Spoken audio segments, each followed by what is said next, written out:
બનાસકાંઠા જિલ્લાના ડીસા શહેરની એક ખાસિયત છે।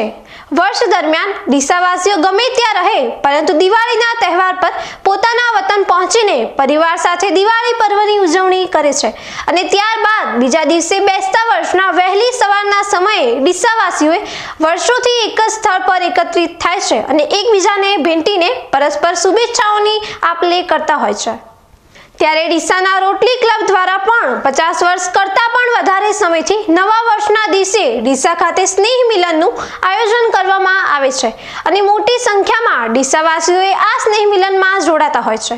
વર્ષોથી આ સ્નેહ મિલન સમારોહ ડીસાની ચીમનલાલ હંસરાજ દોશી પ્રાથમિક શાળામાં યોજાતો હતો, પરંતુ આ વર્ષે આ સ્નેહ મિલન સમારોહનું આયોજન આદર્શ હાઈસ્કૂલ ખાતે રાખવામાં આવ્યું છે।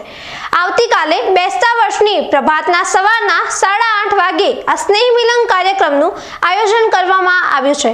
રોટરી ક્લબ દ્વારા યોજાતો આ સ્નેહ મિલન સમારોહનો કાર્યક્રમ છે અને તેમાં ડીસાના તમામ લોકો જોડાઈ શકે છે અને આ કાર્યક્રમની સુંદરતા પણ એ છે કે આ દિવસે વતનથી દૂર વસેલા લોકો પણ પહોંચીને ડીસાવાસીઓને પ્રેમથી ગળે લગાવે છે। આજના આધુનિક યુગમાં લોકો પાસે હવે સમય રહ્યો નથી, તેવામાં સ્નેહ મિલન સમારોહ ખરેખર ડીસાવાસીઓ માટે ગર્વ લેવાની વાત છે। આજે પણ દેશ વિદેશમાં વસેલા ડીસાવાસીઓને એક રાખવામાં મહત્વની ભૂમિકા ભજવી રહ્યો છે।